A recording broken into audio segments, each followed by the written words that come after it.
Mateo 18:1.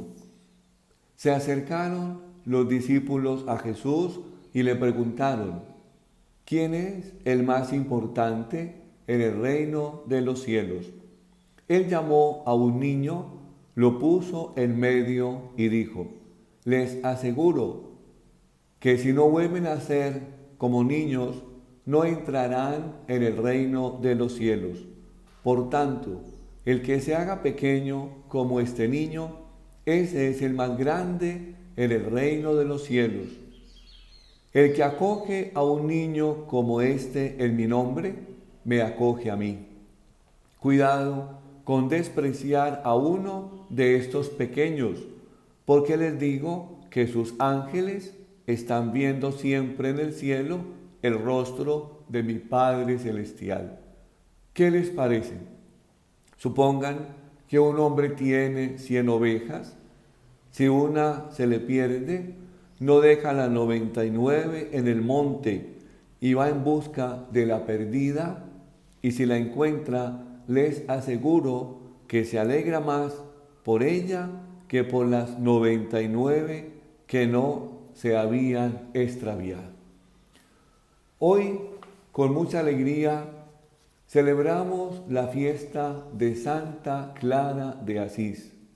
Apenas a los 18 años, suplicó al hermano Francisco de Asís que le permitiera compartir su vida.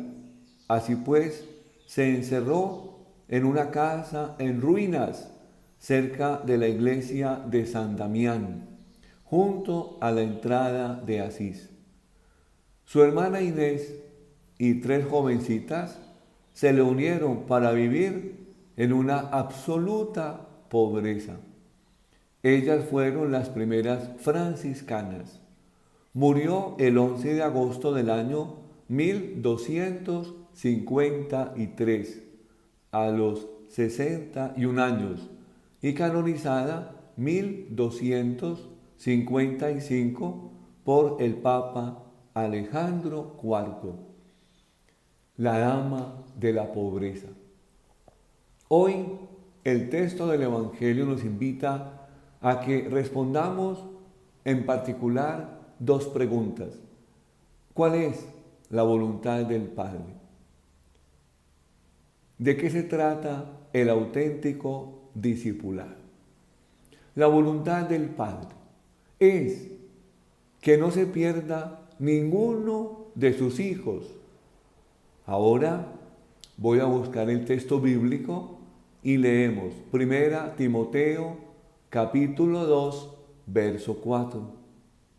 Dios quiere que todos los hombres se salven y lleguen al conocimiento de la verdad.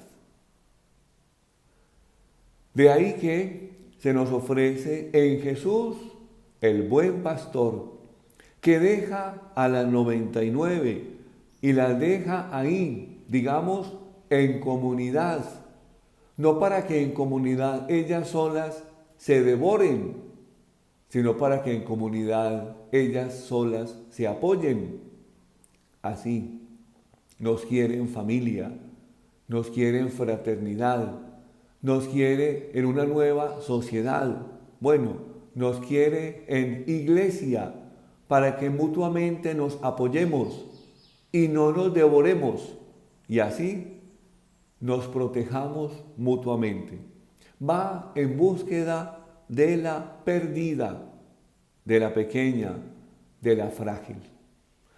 Nosotros somos prolongación de la bondad del Padre, prolongación de ese buen pastor, de la fuerza del Espíritu Santo que nos impulsa a ir en búsqueda de la oveja perdida para recobrarla y con alegría devolverla al redil, a la comunidad. ¿Qué tenemos que hacer con ese hermano alejado? Y ese hermano es mi esposa, es mi esposo, es mi hermano de carne y sangre, es un familiar, es un primo. Ese hermano alejado es un vecino que tengo al frente, un compañero de colegio, de universidad, de empresa.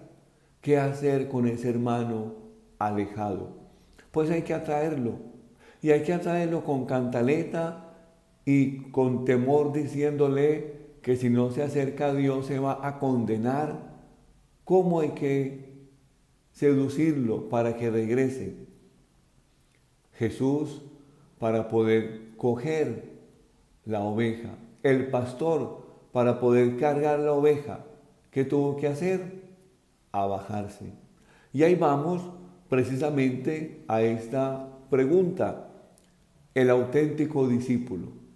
El auténtico discípulo es como el pastor que se abaja para tomar la oveja entre sus manos y alegrarse de ese encuentro. Pues el auténtico discípulo es aquel que crece hacia abajo, es aquel que permite que decrezca para que sea Jesús el que aparezca. Ese es el auténtico discípulo, el que hace posible integrar a aquellas personas que estaban excluidas. En tiempos de Jesús, un niño no contaba para nada.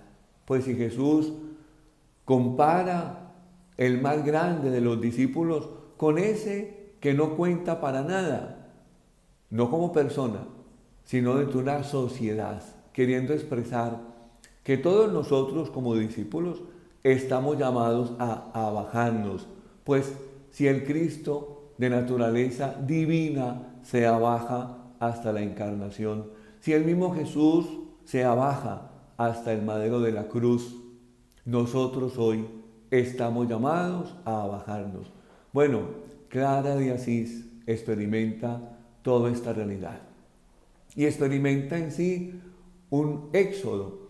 Ella, noble, Francisco de Asís era oligarca, pero Clara era noble, con todo lo que eso implica en ese medioevo. Y en un domingo de Ramos va ciertamente a celebrar esa liturgia, recibe del obispo el ramo de ese domingo y ella siente una invitación especial que le hace Dios. Va a su castillo y toma conciencia que ahí se siente como esclava. Hacemos referencia también a ese pueblo de Israel que estaba esclavo en Egipto. Y ella celebra su Pascua y ella sale de esa esclavitud. Y tan particular, nos reportan que, claro, todas las puertas del castillo estaban cerradas porque ella se iba a escapar del castillo. ¿Por dónde sale? Por la puerta de atrás, por la puerta pequeña donde sacaban a los muertos. Pues por ahí salió Clara. Salió por esa puerta de la muerte, que podríamos decir pasó ese mar rojo y de ahí se fue al desierto en búsqueda de su único Dios. Va donde Francisco de Asís, que la abraza y la acoge, e inmediatamente Francisco le corta todo su cabello con lo que eso significa. Y empieza todo un proceso pues de liberación, de desierto, de encuentro con el Señor. Clara de Asís se abaja de su nobleza y abraza la pobreza y desde ahí se hace auténtica discípula de la gracia del Señor. Que en virtud de la vida de Santa Clara, nosotros también identifiquemos nuestras esclavitudes y hagamos de Jesús nuestro único amo, nuestro único Señor, y como Clara y Francisco podamos vivir unidos a Jesús, pobre, humilde, crucificado, resucitado. Un abrazo muy grande para todos ustedes, que cumplamos la voluntad del Padre, acoger a todo el mundo en nuestro corazón como iglesia, que como auténticos discípulos nos abajemos para que sea Él el que aparezca y vamos siempre en búsqueda hoy de los más vulnerables, de aquellos que nos necesitan y ellos están dentro de mi casa. Un abrazo, buen día.